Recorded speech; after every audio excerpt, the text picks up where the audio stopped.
Hello guys, welcome me again in our YouTube channel The Care Already. This is Danish Shabir. I hope you'll be all fine and good. And और मुझे उम्मीद है आप अच्छे से खैरियत से होंगे. I will always pray that you people will be always good and healthy and sound. So today आज जिस लेक्चर सीरीज पे हम बात करने जा रहे हैं वो अलग सा होगा, क्योंकि पिछले स्लाइड मैंने हार्ट के बारे में पूछा था जो कि स्टिल पेंडिंग है. एक ही वीडियो आया है उसका, वो भी उसके बारे में भी आने वाले हैं और बहुत और भी स्लाइड्स, वीडियोस, लेक्चर्स. क्योंकि आज का जो सेशन होगा, वीडियो होगा, लेक्चर होगा, वो होगा इन्वायरमेंट, इकोलॉजी एंड बायोडाइवर्सिटी भी. क्योंकि आपको पता है फ्यूचर में यानी इनकमिंग डेज में एक बोर्ड की तरफ से, सिलेक्शन बोर्ड की तरफ से एग्जामिनेशन होने जा रहा है. Panchayat secretary, finance accountant assistant और भी बहुत सारे एग्जाम्स होने को जा रहा है, जो कि ये एक सिलेबस में पढ़ता है. पंचायत सेक्रेटरी के सिलेबस में पढ़ता है एक लाइन पे इन्वायरमेंट, इकोलॉजी एंड बायोडाइवर्सिटी. आज इस पे हम जानेंगे ये होता क्या है, इसमें कौन कौन से I am going to try to aware you people which questions are comes from this from this topic and from this lecture and from this unit. इस यूनिट से इस टॉपिक पे, इस सब्जेक्ट पे कौन कौन से इम्पोर्टेंट पॉइंट्स पूछे जाते हैं एग्जाम पॉइंट ऑफ व्यू से, उस पे हम जानने की कोशिश करेंगे. Try to aware you people क्या पढ़ना है, किस पे नजर रखना है और क्या आता है वहां पे. वहां पे इन्वायरमेंट नहीं आएगा, यानी कि वहां पे कौन कौन से अक्सर आ चुके हैं और प्रोबेबिलिटी एंड मैक्सिमम चांस से आने का, इसमें क्या पूछते हैं उस पे हम जानेंगे. इन्वायरमेंट, इकोलॉजी, बायोडाइवर्सिटी के बारे में. फिर इसमें क्या क्या पॉइंट्स है जो पूछते हैं वो हम इसमें पढ़ेंगे, वो जानेंगे. क्योंकि आज लेक्चर का सीरीज का पहला टॉपिक है, लेक्चर है.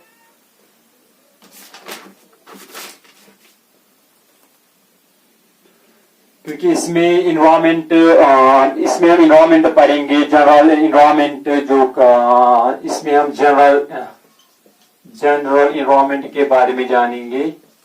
इसमें हम इकोलॉजी के बारे में जानेंगे, इकोलॉजी के बारे में जो कि कवर होगा इकोलॉजी में सारा food system, ecosystem, ecological successions, food chains, food webs, pyramids वगैरह, वो भी हम पढ़ेंगे. और इसमें जो पूछे जाते हैं अहम चीज साइट्स, यानी इनको हम कहते हैं Ramsar convention sites, Ramsar conventions, या we can say Ramsar sites के बारे में क्वेश्चन आता है, पूछा जाता है.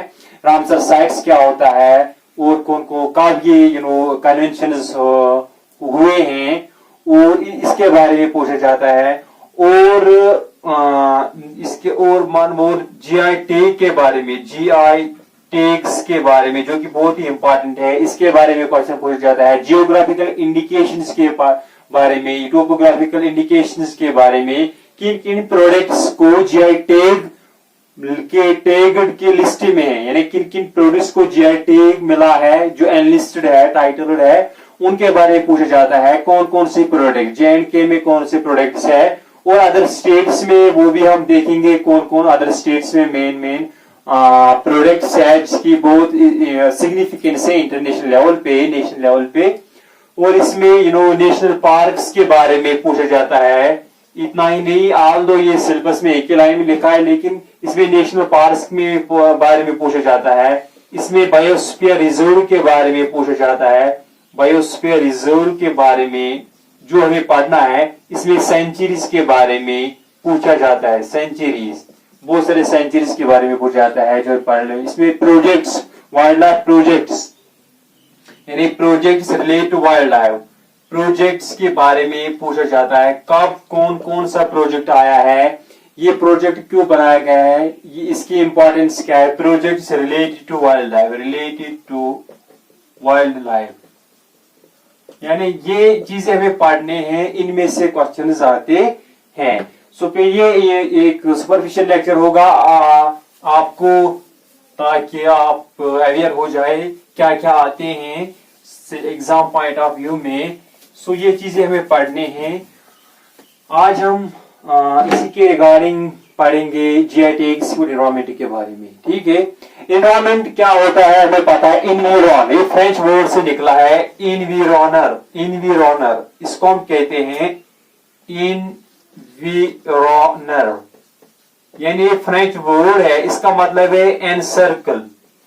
एनसर्कल और we can say surroundings.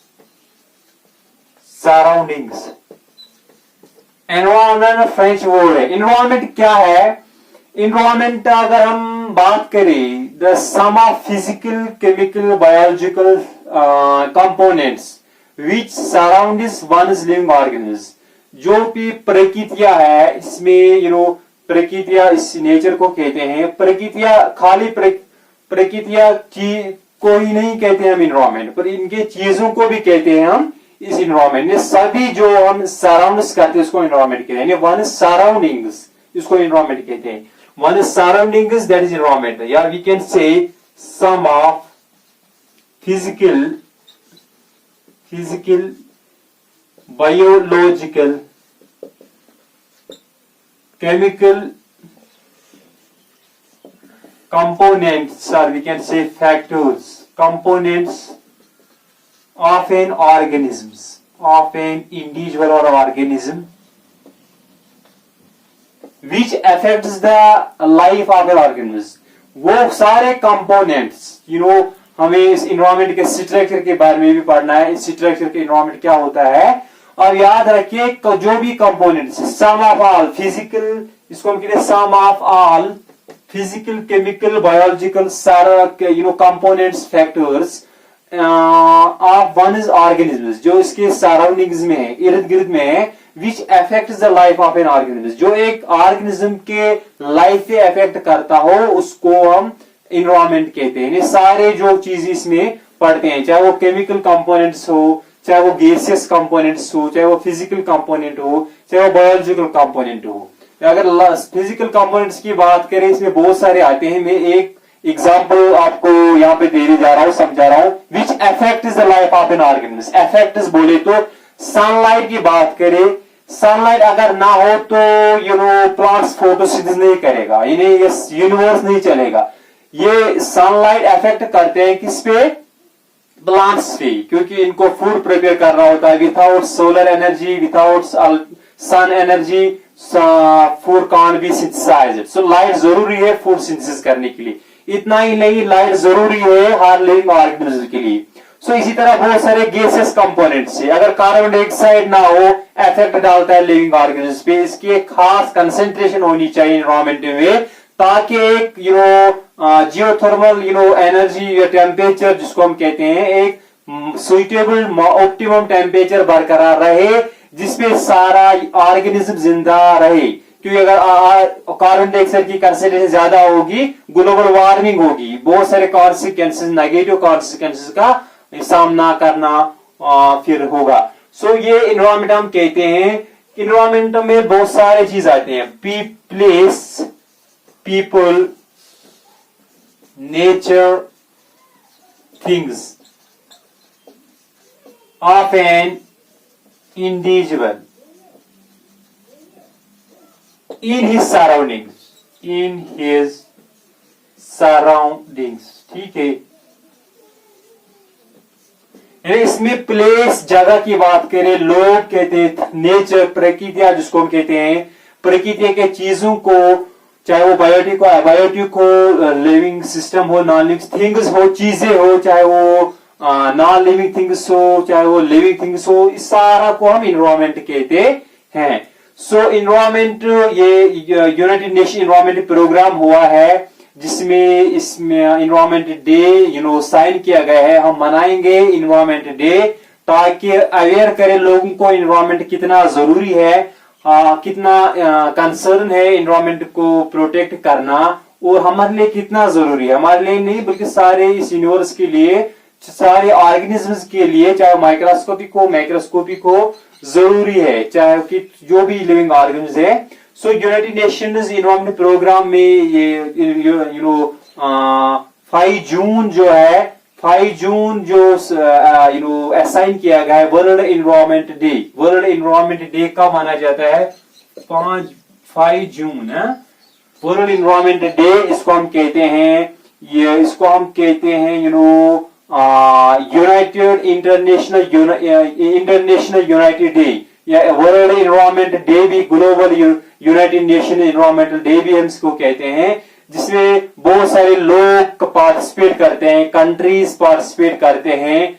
150 lakes countries participate करते हैं, अवेयर करे एनवायरमेंट के बारे में, इसकी कंसर्न, इसके इंपॉर्टेंस के बारे में, इश्यूज के बारे में, और इसकी सिग्निफिकेंस क्या है, इसके बारे में अवेयर करे।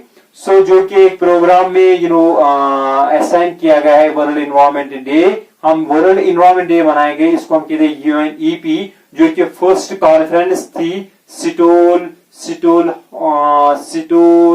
होलम कॉन्फ्रेंस को कहते हैं, जो हम पढ़ेंगे, जो फर्स्ट कॉन्फ्रेंस थी यूनाइटेड नेशन इन्वायरमेंट प्रोग्राम, जिसमें 5 जून डिजाइन किया गया है वर्ल्ड इन्वायरमेंट डे।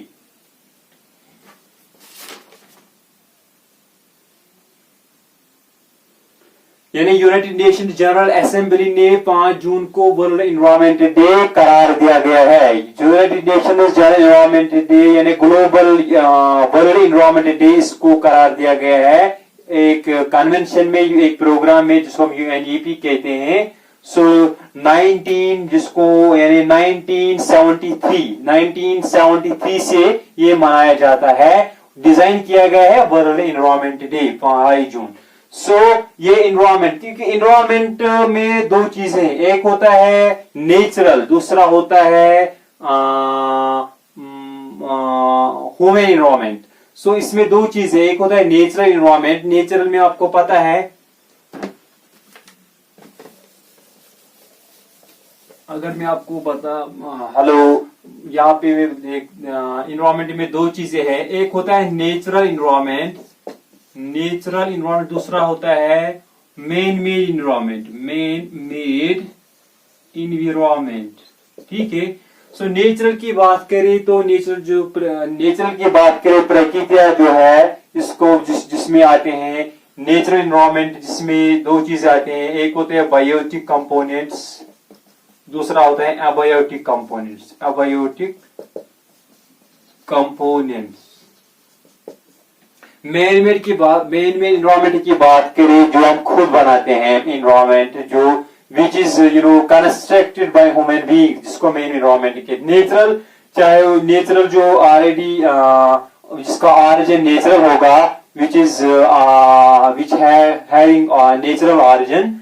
सो इसमें बायोटिक इसमें पड़ता है, बायोटिक के बाद लिविंग वर्ल्ड पड़ता है, यानी लिविंग वर्ल्ड, प्लांट्स एनिमल्स में इसमें पड़ते हैं। सो एबायोटिक में पड़ता है non living world, non living elements पड़ते हैं वो। लेकिन जैसे कि वाटर की बात करें, एयर की बात करें, ठीक है, लैंड की बात करें, ये भी इन्वायरमेंट है, लेकिन ये नेचुरल इन्वायरमेंट, ये एबायोटिक नेचुरल इन्वायरमेंट है। नेचुरल इन्वायरमेंट पता है, लेकिन एबायोटिक कंपोनेंट है। सो ये कॉन्स्टिट्यूट करता है नेचुरल इन्वायरमेंट।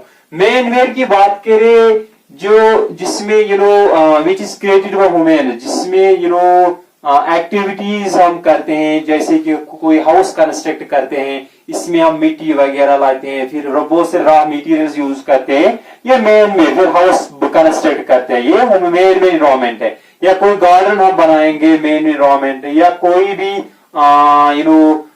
चीज ऐसे कंस्ट्रक्ट करेंगे, हाउसेज बनाएंगे, स्कूल्स, बिल्डिंग्स, ब्रिजेस वगैरह, जिसको मैन मेड कहते हैं। मैन मेड यानी which is having role of humans, जिसको हम ह्यूमन, जो इसको हम आर्टिफिशियल भी कहते हैं, artificial environment. Man made means artificial environment, जिसका नेचर से कुछ लेना देना नहीं है, जो इंसान खुद बनाता है, वही है जिसको मेन इन्वायरमेंट है। अब इसमें मैन मेड में और एक चीज है ह्यूमन इन्वायरमेंट। देखो यहाँ पे मैं बताते चलो आपको, मैन मेड में एक दूसरा ह्यूमन इन्वायरमेंट और मैन मेड में बहुत फर्क है। ह्यूमन इन्वायरमेंट में जिसमें एक्टिविटीज हो, क्रिएशंस हो, लेकिन बाय ह्यूमंस, एंथ्रोपोजेनिक एक्टिविटीज हो। देखो यहाँ पे मैं ये क्लियर कर देता हूं, एंथ्रोपोजेनिक एक्टिविटीज से हम एंथ्रोपोजेनिक एक्टिविटीज,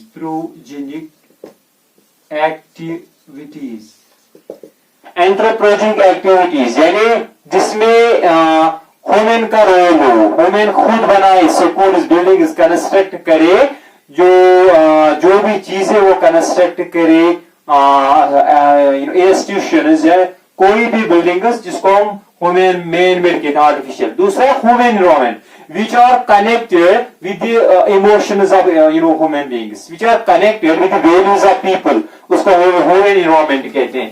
देखो ह्यूमन एनवायरमेंट में ये देखो ह्यूमन एनवायरमेंट में क्या आता है, ह्यूमन एनवायरमेंट, ह्यूमन एनवायरमेंट जो लोगों के जज्बात से कनेक्टेड हो, लोगों के जज्बात से रिलेटेड हो, वैल्यूज से कनेक्टेड हो, जो लोगों के वैल्यू से कनेक्ट किया जाता है, उसको हम कहते हैं ह्यूमन एनवायरमेंट। जैसे मैं आपको बताते चलूं, एक फैमिली है, ये एक एनवायरमेंट है, फैमिली हम खुद बनाते हैं। रिलीजन की बात करें, एजुकेशन की बात करें, ये फ्रेंडशिप की बात करें, ये ह्यूमन एनवायरमेंट है। सोसाइटी, कम्युनिटी, ये ह्यूमन इमोशन से जुड़ी हुई है। एक रिलेशनशिप होती है, फैमिली होती है, ग्रुप, सोसाइटी में कम्युनिटी हम बनाते हैं, ये ह्यूमन एनवायरमेंट से जुड़ी हुई होती है, कंस्ट्रक्ट की हुई होती है, ह्यूमन के वैल्यू से कंस्ट्रक्ट की होती है। इसमें ह्यूमन इंसान के जज्बात होते हैं, कंस्ट्रक्ट होते हैं, लिंक्ड होते हैं, इसको ह्यूमन एनवायरमेंट कहते हैं। रिलीजन की बात करें, रिलीजन हम खुद मजहब कंस्ट्रक्ट करते हैं। इसके बाद ये जो इम्पोर्टेंट लेक्चर है जीआई टैग के बारे में बताते चलो। जीआई टैग्स, जीआई टैग बहुत ही इंपॉर्टेंट टॉपिक है, जिसको हम कहते हैं geographical indications, geographical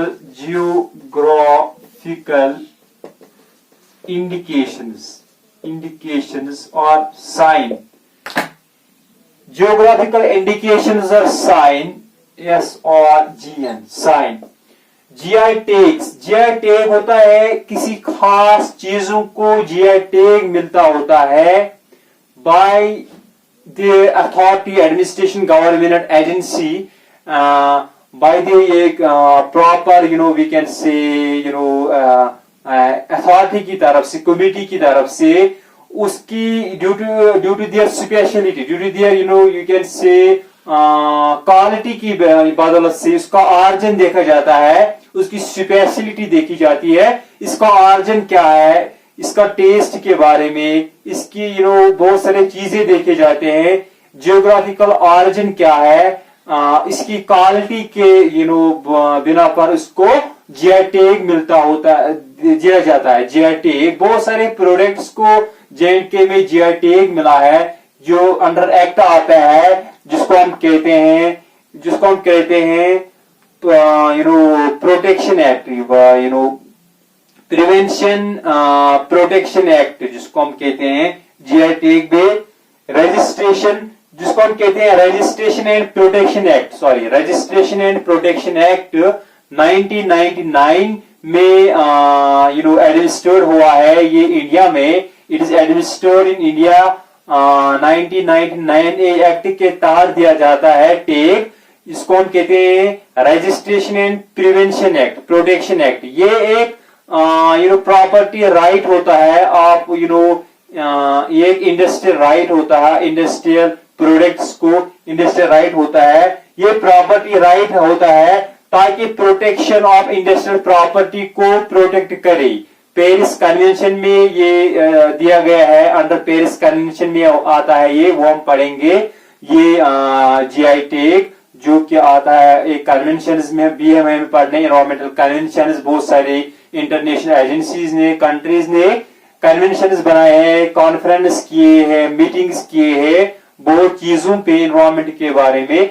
GI tag बहुत ही इंपॉर्टेंट है, हम नेक्स्ट स्लाइड में डिटेल में पढ़ेंगे किन किन चीजों को किन किन प्रोडक्ट्स को जीआई टैग मिला है।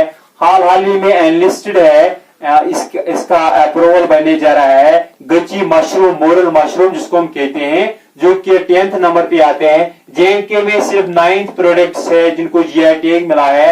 एक है कश्मीर पेपर मची, दूसरा है कश्मीर वॉलनट वुड कार्विंग, तीसरा है खातम बंद, चौथा है कानी शॉल्स, कश्मीरी पश्मीना, कश्मीरी सोजी क्राफ्ट है जो कि हैंडीक्राफ्ट प्रोडक्ट है, टाइप है। और दूसरा है बासमती, बाकी कंट्रीज में भी जीआई टैग मिला है और जेएनके में भी बासमती का जीआई टैग मिला है 7 नंबर पे। 8 नंबर पे कश्मीरी है नॉटेड कारपेट जो कि हैंडीक्राफ्ट टाइप प्रोडक्ट है, और कश्मीरी सैफरान जिसका 9th नंबर है जीआई टैग में लिस्ट में। लेकिन 10th मिलने वाला है जिसको कहते हैं गच्ची मशरूम या मोरल मशरूम भी इसको हम कहते हैं, गच्ची मशरूम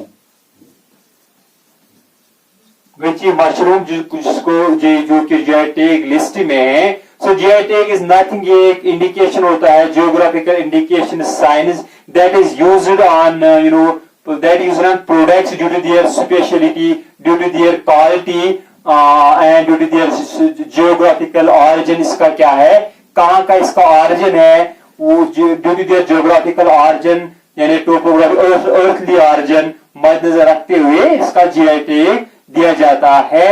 अंडर प्रॉपर एक मीटिंग किया जाती है, इसके बाद एक ये ड्राफ्ट बना जाता है, फिर इसको जीआई टैग दिया जाता है बहुत सारे प्रोडक्ट्स को। सो 10th नंबर पे गच्ची मशरूम को जीआई टैग मिलेगा वेरी सून इंशाल्लाह। सो ये था, यानी इसका एक एक्ट होता है, मैंने बोला इंडिया में GI tag registration, GI tag is administrate हुआ है वो जिसको हम कहते हैं by the geographical indication of goods. यानी जीआई टैग क्या है, जियोग्राफिकल इंडिकेशन ऑफ गुड्स।